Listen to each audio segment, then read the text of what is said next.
The English Panic! No, that is not a new British boy band that's going to bring you your next Harry Styles and Zayn Malik. That is the reaction of Afrikaans school communities whacking out because they have to introduce English as an instruction language in their Model C schools, which is majority Afrikaans schools.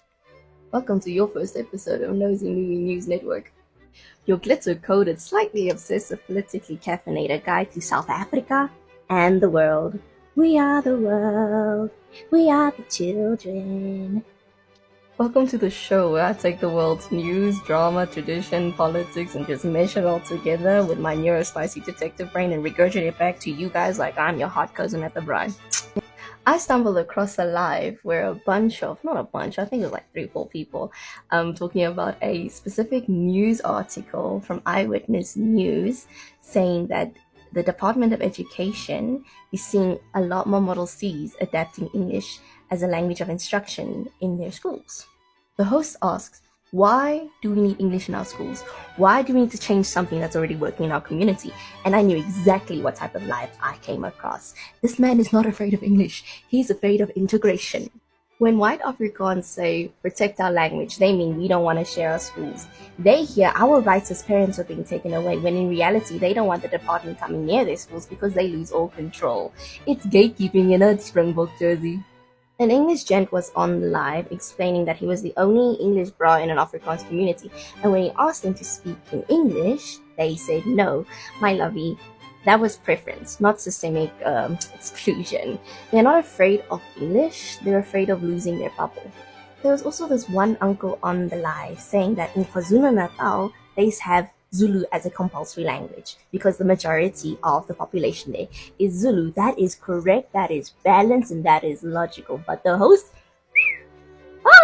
he didn't want to debate. He was looking for like-minded people, laundering on culture fears, saying, it's a language concern. Let's talk the Bela Act. I know a lot of y'all still don't get it, still don't like it, still don't understand it. But as an educator, it does not erase Afrikaans, it does not erase culture, it does not remove parental rights, and it does not violate human rights, and it does not kill Afrikaans schools. It's getting a little dark. What it does do is it increases access, it stops gatekeeping, it also keeps SGBs from becoming private clubs, and it ensures every child gets quality education. So the English Panic is all manufactured. It's theatre, it's hysteria. Model C schools are semi-private, semi-public, fully gatekept. They are literally designed to allow white communities to maintain control without calling it apartheid. Language is the face, not the culture, not the identity, not the mother tongue. The face. And English, a shared language in this country and the world, is tearing that fence down, and they don't like it. When I worked in Rustenburg, my first preschools I worked at was an Afrikaans preschool. I had a discussion with one of my co-workers asking, why don't you open the school to other communities, English communities as well? It could grow the school not only financially, but just the community of the school. I was ignored. About 2 years later, they all of a sudden decided they'll open an English side. But it was because they were struggling financially. Money broke the culture barrier, not inclusion. And me and my experience in a Model C school on the English side, we might as well have been placed on a different property because we were not treated the same as the Afrikaans kids.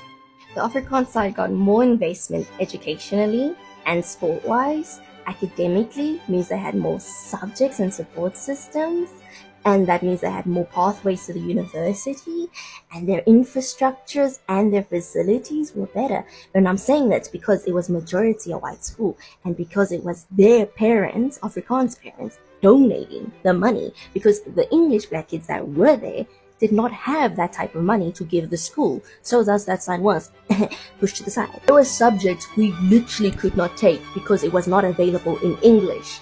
And their argument, guys, was because we don't have a teacher to teach you this subject in English. My academic opportunity alongside my black peers on paper were restricted. Same school, same fees, different futures. Dear DA, if you want to talk about human rights violation, let me tell you what a human right violation is. It is denying a child the equal opportunity to an education just because you don't want integration in your schools. It is not the Department of Education, it is not the Bela Act, and it is definitely not English as a language. It is gatekeeping education. That's the violation. That's the violation of human rights. It is post-apartheid 31 years. Afrikaans turned 100 this year. The white Afrikaans people ruled South Africa for roughly 69 years, and yet y'all the victims. Afrikaans isn't dying. Whiteness as the default is. This has been Nosey Noui, where I mind the country's business because some adults can't read policy. But hey, who am I to say I'm crazy? No one listens to me.